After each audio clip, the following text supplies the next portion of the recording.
Welcome in to Let's Be Honest. I'm your host, Kristin Cavallari, and today's episode is going to be a fun one, I think. I had asked you guys on Instagram to send me different dating scenarios that you're in, and I'm going to help you get through them, hopefully shed some light on your situations for you, since sometimes it takes an outside perspective to get some clarity on things, because sometimes friends are almost too close to the situation as well. So you guys submitted some really great dilemmas, situations that you guys are in, which I really appreciate. I'm going to keep everybody anonymous. Most people did say, please keep me anonymous, but it's still a very vulnerable thing. So I appreciate everyone who submitted. I had so many that it was really hard for me to narrow them down. So I think we're just gonna go for it here. Okay, so the first person said, I need advice. I'm talking to this guy for a little under 2 months and we have great chemistry. We text every single day and stay over once a week with each other. I think it's too early to decide if we want to be exclusive, but I can't help but want to pull away because of his 3,000 Instagram. I'm assuming that's 3,000 Instagram followers. It's a turnoff when guys are into their social media, especially compared to me at 500 people. Am I being delulu? Oh, actually, so maybe this is he follows 3,000 people and she follows 500. That's actually how I'm taking it. So social media adds this other completely unnecessary layer of pressure and stress and confusion in a relationship. It just does. The only way it won't affect a relationship is if someone is literally not on it. So I empathize with this for sure. I think there's a few different things here. I think men especially, they follow a lot of people. Most men, or a lot of men, I should say, just follow a lot of people. I think that, we all sort of look at social media differently. Like, I relate to you more and that you only follow 500 people. I think I follow like 135 people. I've never just been someone to just follow someone just because, but I do think it's a lot easier for most people to just follow people. Like, I don't think it's as big of a deal to the majority, right? And especially men, for some reason, I feel like they kind of follow whoever, and it doesn't carry a lot of weight to it. Where someone like you and me may look at that and be like, oh my God, he follows so many people. Like, that's, like there's, we give it more meaning than there actually is. And I guess I would want to know, like, out of those 3,000, how many are just random girls that he doesn't know? Like, I think if a guy is following a bunch of girls who don't follow him back, AKA he doesn't know them, that to me is a bit of a red flag. In a relationship, when he's been single, fine, all bets are off. Obviously, guys are going to follow hot girls. Guys are very visual creatures. But I think when you get into a relationship, things have to shift a little bit. Ultimately, what us women need, is a guy who, when you become exclusive, stops liking girls' photos. That's great. But then if they also unfollow all of the random girls, I think that is like, you are a great guy. You are a really great guy. And by the way, it's a respect thing, right? All that is, and it's not even like, it's not for the guy. For me, it's a respect thing for me from other girls, because we all know how girls are. And this goes both ways too, but especially girls. For a girl, for you, if you're in a relationship and your boyfriend is liking other girls' photos, it gives the other girls that opportunity to be like, oh yeah, but he still likes all my photos. Like, that's a disrespect thing for the girlfriend or the wife or whatever it may be. So guys love to sit here and I think gaslight us girls to be like, oh, you're being crazy. Oh, X, Y, and Z, blah, blah, blah. But it's like, no, it's that simple. It's a respect thing. And I think if a guy is really that serious, it would be very easy for him to be like that. I think in this case, because you guys are not exclusive yet, I don't think you can, I don't think you should hold that against him. I think become exclusive if you want to, and then you have a conversation about social media. And unfortunately, I just think it's that. It is a conversation. In today's day and age, we have to have a conversation about social media etiquette when you're in a relationship, because it just is a real thing. So I wouldn't cut him off just yet. I wouldn't be scared and pull away, because I feel like you've created this problem in your head already that we don't know is going to be a problem.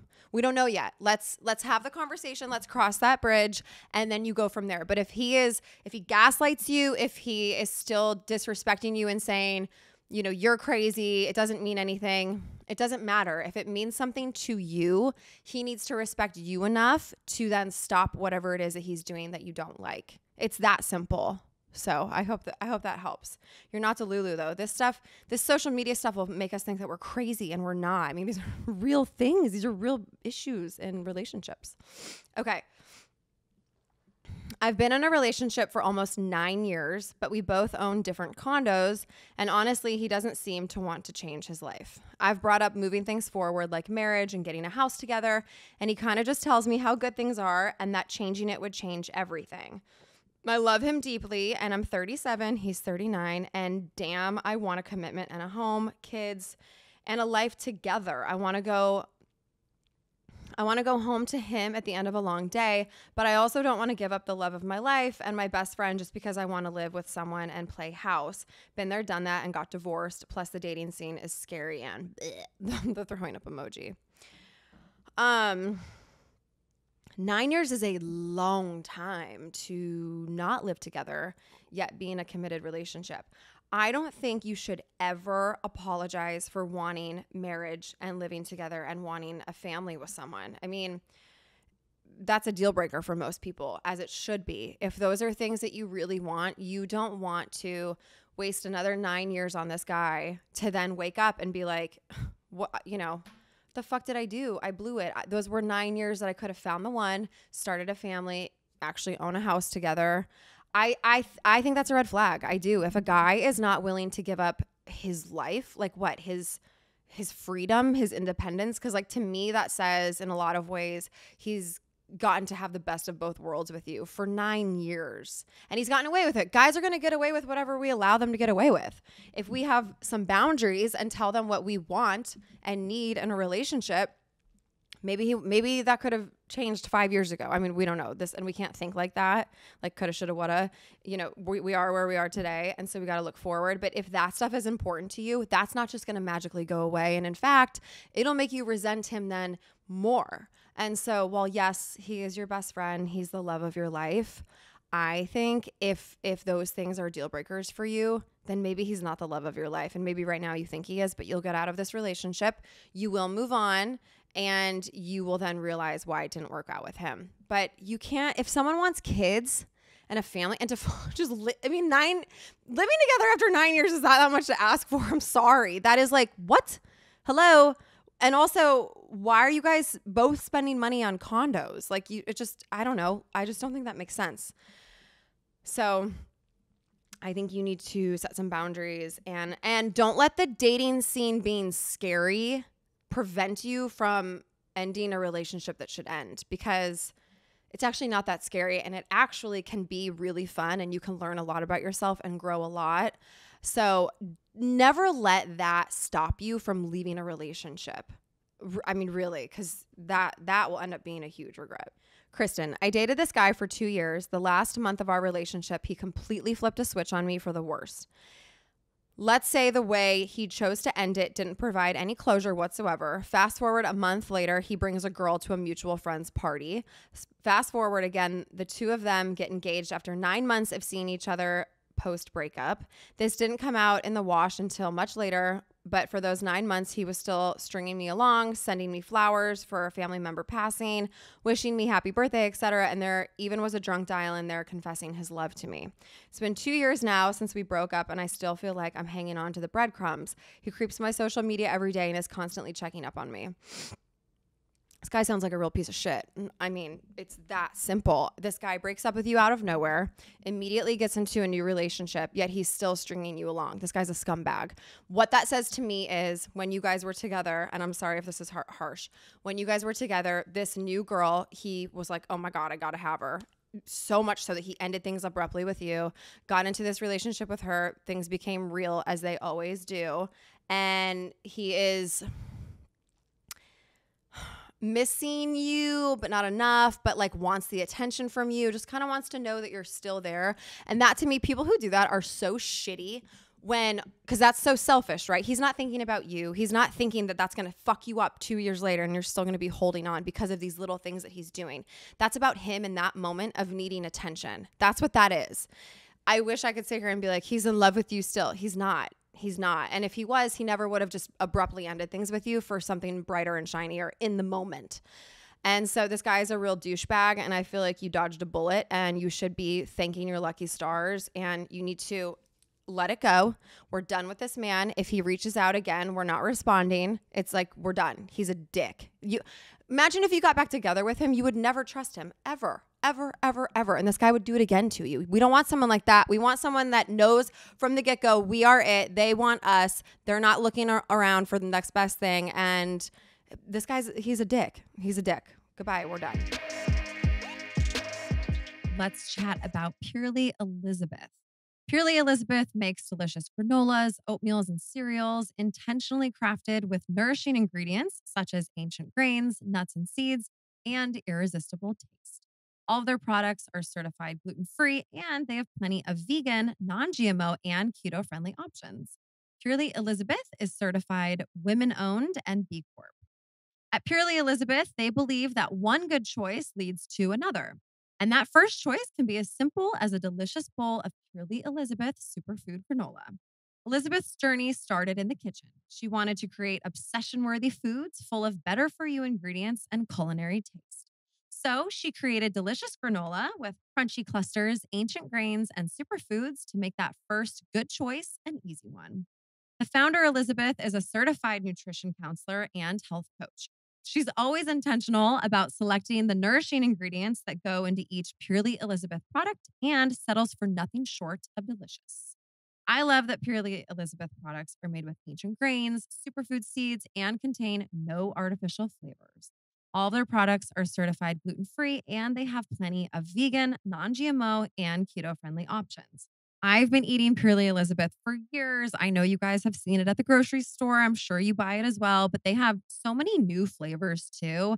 There's this chocolate sea salt that I'm completely obsessed with, and nothing honestly will beat their original. They also have these to-go oatmeal cups that I've brought on planes before if I have an early morning flight. It's just a nice thing to be able to throw in my purse. So I love them a lot, and my kids do too. Visit purelyelizabeth.com and use code HONEST at checkout for 20% off your first purchase. That's PURELY Elizabeth.com and use code HONEST for 20% off. Purely Elizabeth, savor the start. You guys know, hydration is so incredibly important, especially for me. I work out consistently, and in the heat right now, electrolytes are so incredibly important. Enter LMNT. The evidence suggests that we should shoot for 4,000 to 6,000 milligrams of sodium, 3,500 to 5,000 milligrams of potassium, and 400 to 600 milligrams of magnesium per day from diet and supplements. If that sounds like a lot of sodium, consider that athletes can lose up to 7 grams of sodium per day through sweat. LMNT has your electrolyte needs covered with 1,000 milligrams of sodium, 200 milligrams of potassium, and 60 milligrams of magnesium. It contains enough electrolytes to move the needle towards each of these electrolyte goals. You're also guaranteed to find an LMNT flavor you love. You guys could try fan favorites like citrus salt or raspberry salt. You could get spicy with mango chili. You could do my personal favorite, which is grapefruit. I actually have a subscription, so I get a box every single month, and it is the only subscription I've ever had where I'm not sitting on tons and tons as they keep coming. It's the one thing that I definitely use every single day. Sometimes I'll even have 2. Sometimes I'll have 3, not gonna lie. And you guys, they just came out with their LMNT Sparkling. No sugar, no caffeine, all electrolytes. So guys, you can get your free sample pack with any drink mix purchase at drinkelement.com/honest. And if you're an LMNT Insider, you have first access to LMNT Sparkling, a bold 16-ounce can of sparkling electrolyte water. I'd love to hear any advice you have for getting over someone you're in love with who you can't be with because they're with someone else and they don't know how I feel. I'm bad at getting over things like this. So they're in a relationship and they don't even know how you feel. Yeah, there's really nothing you can do about that, unfortunately. And it's one of those situations, because he's in a relationship, I wouldn't say anything, because then that's not good. That's not good. We don't want to be homewreckers. And so it's so hard, our heart breaks. You know what I think you should do is honestly focus on the negatives. Pick out the things you don't like about him and focus on those. I think we tend to sometimes put people on a pedestal, and it's really the people that we don't even know that well. Haven't you guys seen on TikTok, if you're on TikTok, there's always these jokes of like, oh, if you have a crush on a guy, just get to know him and it'll go away. I think crushes are very natural, even when you're in a relationship. I do. I always have said that. Unless it's like the early stages of a relationship where you're just like so infatuated. But like when you settle into relationship, I think like having little crushes here and there is a normal thing. And I think they're fleeting. And then they go away and you're like, what the fuck was I thinking? That was so stupid.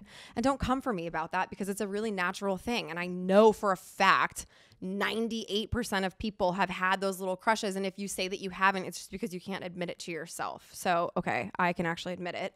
And that doesn't mean you act on it or do anything about it. But so I guess my advice would be, you have to try to like humanize him somehow, right? Like just make him like every other guy, because when someone is unattainable, when we don't know them that well, but there is something about them, we put them on a pedestal. So we got to get him off of the pedestal, first of all.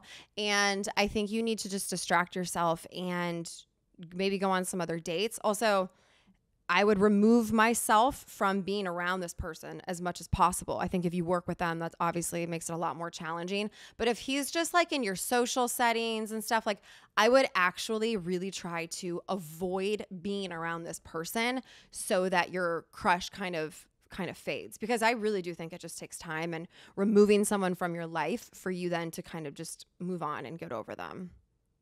But that sucks. I feel for you in that. Hello, Kristin blank from Morocco here. Just wanted to ask how to detach from male validation, because I feel like that's something you're great at doing. Stay golden. Stay golden is cute. I like that sign off. Thanks. I like that. Okay, so that's interesting because, for a majority of my life, male validation was the only thing I cared about. So, I would say only in the last, I don't know. I guess, I think when I got married, obviously I kind of stopped caring so much about validation from men. But that can't be, I guess if that's, what you're searching for, right, is validation from the opposite sex, I would challenge you to ask yourself why that is, because it's usually, like in this case, maybe there's issues with a dad. Maybe, something happened with a male in your life. Like I know all of my issues with men were because of my dad. I think it's usually that simple. And I think until you really like work through your issues with whoever it is or whatever sex it is, that will always present itself. And so that's ultimately what it's about. If someone has mommy issues or, like wants a girlfriend to just like take care of them and baby them, like I would say there's mommy issues there. Like it's like pretty simple like that. Sometimes obviously it's a little bit more complex, but my seeking male validation was because of my relationship with my dad and never feeling like I was good enough and like wanting to, make every guy fall in love with me so that I didn't get hurt. And then I always had my walls up, but like I wanted everyone to fall in love with me, every guy. And I ultimately ended up hurting a lot of guys because of that, which was never my intention. And now that I'm older and I reflect back, like I feel bad about a lot of the men that I hurt in my life. Like I really didn't. And it was never an intentional thing. I think that's the most important piece is like intention really is everything in any situation. But while it wasn't my intention, I hurt a lot of men and I do feel bad about that. And so I would say, yeah, in order to detach from that, you have to figure out where it's coming from, love yourself. Because when you, when your cup really is full, when you're happy in your own skin, you're doing things in your life that just really fulfill you, you don't need validation from anywhere, whether that's men, women, coworkers, whatever the situation may be. And that is a really great place when you really get to a place of not caring what anybody else thinks, not needing validation from anybody, just like really being happy and content with where you are in your life. I think that's a really beautiful place. I was literally dying to ask you relationship questions. The talking stage is so rough for me with social media. How did you get through it? I'm not insecure, but I hate this stage. I want to stay anonymous, please. LOL, I have more to the story if you want to respond. So I'm sorry I didn't actually respond to you. I went through these and just screenshot them. But okay, so yeah, listen again. So I had a lot of questions about social media because it is so hard with dating.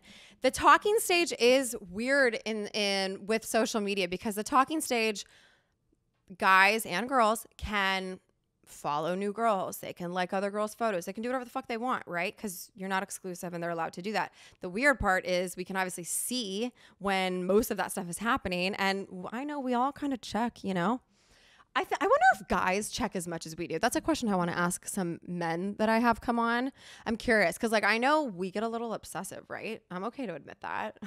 I'm 100% okay to admit that. So I wonder if guys are the same way. But it's I guess my advice would be to not pay attention to it as much as possible. Way easier said than done. I wish I could take my own advice sometimes, but try to disassociate from it and really not pay attention. Because again, I really do think that sometimes a guy liking a girl's photo and or following a girl actually doesn't carry as much weight as we want to give it sometimes. And we also don't know who the girl is in relationship to him. And because think about it, I think about me sometimes too, of if someone didn't know everyone on my follower list and they wanted to go find a guy on my list and see that I've been liking their photos, they could easily take it, because I think we all kind of jump to worst case scenario of oh my God, she's flirting with him. Ugh. When really it could just be one of my best friends, And so I just think that's going through someone's phone too. Things are always taken out of context. So it just gets a little dicey. And I think we're really good at coming up with scenarios in our head. And we go to the worst place possible. So I think to try not to pay attention to it as much as possible and just focus on your interactions with this guy or girl or whoever it is. I think we have to let social media go and focus on our conversations, the feeling that we have, our interactions, instead of focusing on that, because God, it's fucking garbage, man. Social media is garbage.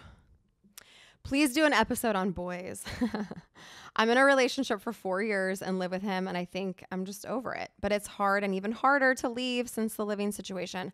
I love him, but how do you figure out if you aren't in love anymore? I would say the fact that you are DMing me this, you're not in love anymore. If you're thinking about it this much, you already know. Does living with somebody make breaking up way harder? Absolutely. But you know what? If I could do it when I was 19, you can do it. I mean, I lived with my ex-boyfriend when I was 19, and yeah, did it suck? Because I'm I have to move out, and the logistics of moving out of someone else's place is not fun, especially when they give you hour windows to come and get your shit. Because people can get really petty in that situation. But you can do it. That's okay. If that's the biggest issue, we can do it. You can move out. You're going to be okay. And I just think if you're sitting in that space of going back and forth, do I do it? Do I not? If you're, obviously I'm assuming you've talked to all of your friends about this. If you are reaching out to me who you don't know, I would put money on the fact that you do know, and you need to just listen to your gut. I mean, how do you know if you aren't in love anymore? Because you're questioning it every day. If every day you're going, should I be staying? Well, no. If you're really in love, no. It shouldn't be that hard. And I actually think sometimes, I think the hardest is when you are in love, but it's not right. Maybe it's toxic, or you just know. That's harder because you're fuck, I actually love this guy so much, but I know it's not healthy for me. That's harder. Be happy that you're just shit, I don't think I love him anymore, but it's hard to move out. That is like best case scenario. So be thankful actually that is the situation you're in. You guys know this brand, and that is, of course, Smartwater. I am kind of a freak about staying hydrated. I always have a water bottle with me everywhere I go without fail. And that's why I love Smartwater so much. Not only is the bottle great because it's easy to hold, it's easy to throw in a purse, it fits in all the cup holders in the cars. I know I can always find it, which I love, whether I'm on a road trip, which I actually just got back from one. At the gas stations, you can find Smartwater. If I'm traveling on a plane, it's at every airport. Of course, it's at every grocery store. I know I can always count on Smartwater. That's one of the reasons why I love Smartwater. It is with me everywhere I go. Honestly, you guys, it's my favorite accessory. And in a world filled with overthinking, they're providing a refreshing change of pace, a moment of clarity with a simple choice of hydrating with Smartwater. Smartwater has such a pure, crisp taste, and it's so hydrating. It's also vapor distilled through a process inspired by the clouds. Smartwater also has added electrolytes for taste. What is not to love about Smartwater? And I work out a lot. Plus, these hot days, I don't know what it's like for y'all, but in Nashville, we've had quite a heat wave. It's gotten up to 104. So my Smartwater bottles have come in handy because I literally can't go outside without one. Life's full of choices. Smartwater is a simple one. Visit drinksmartwater.com to learn more. For this episode of Let's Be Honest, I've partnered with eHarmony, the dating app to find someone you can be yourself with. Let's be honest, guys. Has anyone else ever pretended to be into something that they're not actually into while dating, just so you could try to connect with the other person? Yeah, me too. But eHarmony is great because they weed that out. They know from the get-go who you're going to be compatible with and have things in common with. And when you're with someone who you can just fully be yourself with, it's honestly like pure magic. It just clicks, it just flows, it's easy, and that's what we all want. Someone you can be yourself with for me means that really every single side of your personality. I have a really goofy, playful side that I don't let everybody see. But for me, when I can let my guard down and I can be that, that's when I know I'm 100% being myself. And I want that for everybody listening. And guys, trust me, we know dating is not easy. That's why I've partnered with eHarmony, because dating is different on eHarmony. They want you to find someone who gets you, someone you can be fully comfortable with. Their compatibility quiz helps your personality come out in your profile, which makes all profiles on eHarmony way more interesting and fun to read. So give eHarmony a shot. Get started with their compatibility quiz so you can find someone you can be yourself with. Get who gets you on eHarmony. Sign up today. All right, question. I recently started seeing a guy who's divorced with 2 kids. He just told me that he and his ex-wife have an open invitation to join each other on their social outings. For example, he has a boat, and he said that his ex-wife went with them because it gives the kids an opportunity to enjoy both parents being around. I straight up told him that I do not hang out with my ex, and I do not plan to socialize with him either unless it's at a neutral site like a B-day party or sporting event. I know there are probably enlightened people out there that could handle this type of dynamic, but not me. Am I being a brat, or is it unrealistic for him to expect me to adjust to this arrangement he and his ex have? Thanks. I think you're being a little bit of a brat, and I'll tell you why. Because you can't compare your ex to him and his ex-wife and kids. It's different. When there are kids involved, it changes things. And I am very envious of these exes who can be together and have a family day, because that's not always the case. And I'd say for most people, that's not the case. And I actually think that's a beautiful thing. I think what's happening is you're feeling a little insecure. You're feeling a little jealous. So then I would say, okay, why are you feeling insecure? Is he not giving you what you need in the relationship so that you feel insecure? Or is that really just like because it's his ex-wife, which I can appreciate. I get that. But him trying to do what's best for the kids is ultimately what I think should win in this situation. I do. And I think, unfortunately, if you can't handle that, you shouldn't date someone with kids, because kids are the number one priority. I don't care what the situation is. You got to suck it up a little bit. You got to you got to go find ways to fill your cup so that this isn't the biggest thing in your life. Because also, why don't you join them? Go on the boat day with them, because then you can see their dynamic together, and that kind of dispels any illusions you have of it. I think seeing their dynamic together and you being there would just soften everything a lot. And because, you know, the mom will eventually have a boyfriend too. And wouldn't it be great if all of you guys could hang out? That's like such a dream of mine. Like, I would love to do that. So I actually think you should be really thankful. This is sounds like a really great situation for these kids, unless they're still in love, you know? But again, I think if they were still in love, they wouldn't be able to be on the boat together. Like, if one person was still in love with the other person, I don't think they'd be able to hang out like this. So to me, that actually says they've both moved on and they're just trying to do what's best for the kids. And that I actually really applaud. And again, don't make this about, it's not similar to your ex. It's different. After you've been married and have kids with someone, it's different. So yes, you're being a little bit of a brat. Okay. Those are her words, not mine, by the way. I would never just call her a brat. Because, by the way, like, I get that. I think if I wasn't divorced with kids, I think I would actually be like that. I would, because it's just a situation until you're in it. It's a situation you don't really understand. But I am telling you, to be able to be in that situation is such a blessing. That is such a good thing that I don't want you to shit on it, because then also that will make him probably look at you differently. Because if I was dating someone who couldn't support that dynamic of like wanting to just put the kids first, right? Whether that meant being with my ex or not, I wouldn't like that. So if you want this to work out, I would be supportive in this situation. Okay. Hi. So I'm not really needing advice on boys per se, as I'm currently single, but any advice for girls in their 30s that are still trying to figure it the fuck out in the dating world and have watched all of their friends find love, getting married, and starting their own families. It's really hard sometimes. I know I'm on my own timeline and I shouldn't stress, but I'm 33, turning 34, and I definitely thought I would have that by now. It's super disheartening to go on a ton of dates and never really have anything stick, mostly because of me laughing my ass off. I get the ick easy and I refuse to lower my standards, just needing words of encouragement. So girl, I feel you, because that's how I was. I went on so many dates and I hated everybody, or maybe I liked someone for 5 seconds and I was like, ugh, like I never liked anybody. And it's really hard. So what I did, honestly, well, I would take breaks. I'd go on a bunch of dates and then I'd be like, I'm done dating. I'm not doing it anymore. And I would take breaks, and then I'd go on a bunch of dates again, and then I would take breaks. And you have to make it work for you, right? I always found after I took breaks, I was really excited to go back on more dates.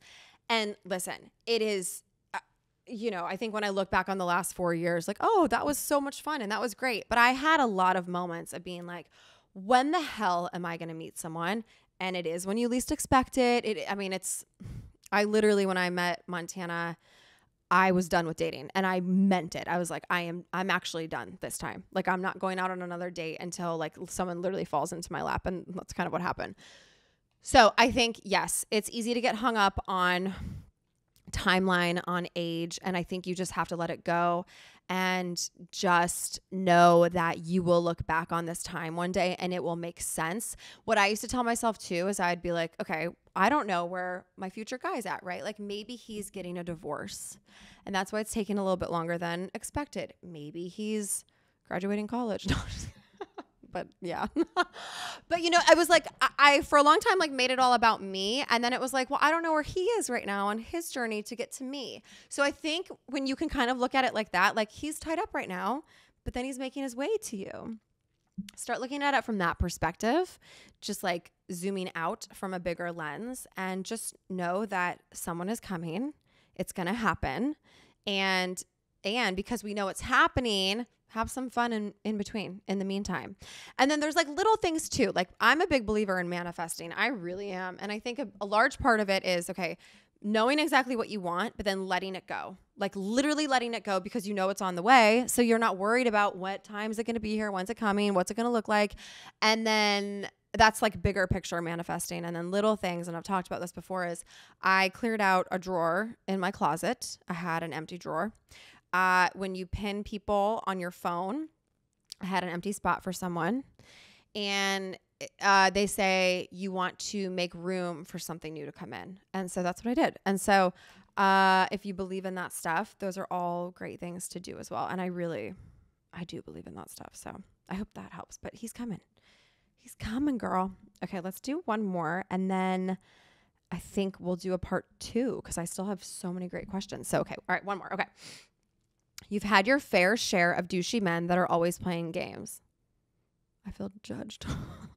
But the way Justin treated Audrina for 4 years versus how he treated you from the get-go were so different. So she's referencing The Hills. So Audrina and Justin Bobby. Do you think guys treat girls who are always more available like shit, Audrina, versus girls who have an I don't give a shit, it's your loss type of attitude you better? So, this is a great question. I think guys are gonna treat a girl how a girl treats themselves. Meaning, if you have no respect for yourself, if you let a guy walk all over you and let him not call you for 5 days and then come crawling back and you just accept him, yeah, that's how he's gonna treat you.